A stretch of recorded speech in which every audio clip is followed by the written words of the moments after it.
नमस्कार दर्शकों हमास द्वारा इजराइल के हमले को 1 साल हो गए। युद्ध अभी भी लगातार जारी है, बल्कि और खौफनाक हो गया है। हमले की बरसी पर इजराइल के प्रधानमंत्री बेंजामिन नेतन्याहू ने जीत की कसम खाई।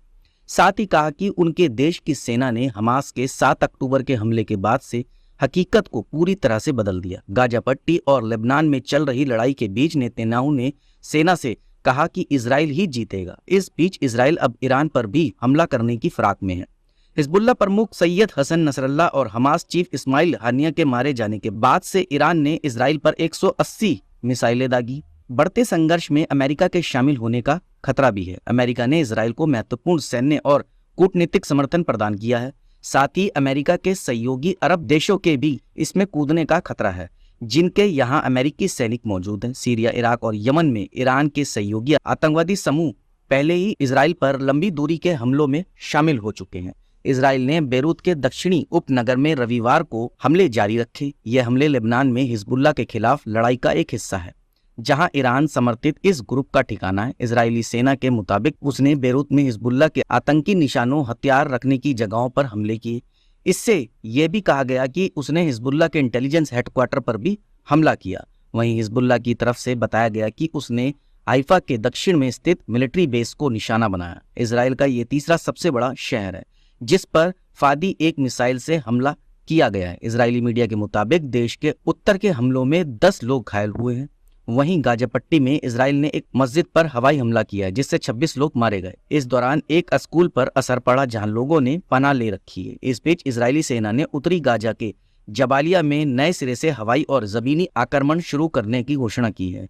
उसने कई तस्वीरें और वीडियो प्रसारित की है, जिनमें इलाके की ओर जा रहे कई टैंक दिखाई दे रहे हैं। सेना ने कहा कि उसके सैनिकों ने जबालिया को घेर लिया। युद्ध के दौरान इजराइल ने वहां कई बड़े बड़े अभियान चलाए, लेकिन आतंकवादियों को फिर से संगठित होते देखा। इजराइल ने उत्तरी गाजा को खाली करने का भी ताजा आदेश दे दिया है, जो युद्ध के शुरुआती हफ्तों में काफी हद तक खाली हो गया था, जब इजराइल ने उत्तरी गाजा की पूरी आबादी को दक्षिण की ओर जाने का आदेश दिया था।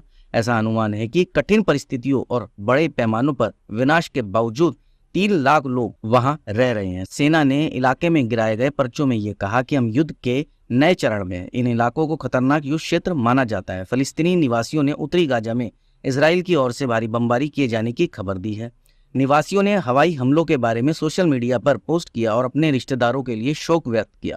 हमाद अल-अरबिद ने फेसबुक पोस्ट में कहा कि जबालिया में उनके घर पर हवाई हमले में उनके माता पिता सहित परिवार के 12 सदस्य मारे गए। उत्तरी गाजा में अल जजीरा के संवाददाता अनस अल शरीफ ने बताया कि जबालिया में एक घर पर बमबारी में उनका एक सहकर्मी हसन हमद मारा गया। फलस्तीन के स्वास्थ्य मंत्रालय के अनुसार इन ताज़ा हमलों से गाजा में मारे गए फलस्तीनियों की संख्या अब 42,000 के करीब पहुंच गई है। मंत्रालय ने यह भी बताया कि इनमें से कितने आम नागरिक और आतंकवादी है, लेकिन मृतकों में कई महिलाएं और बच्चे शामिल है। यह हमला रविवार तड़के किया गया। इससे पहले इजराइल ने शनिवार को लेबनान में बमबारी करते हुए हिजबुल्लाह और हमास दोनों के लड़ाकों को निशाना बनाया।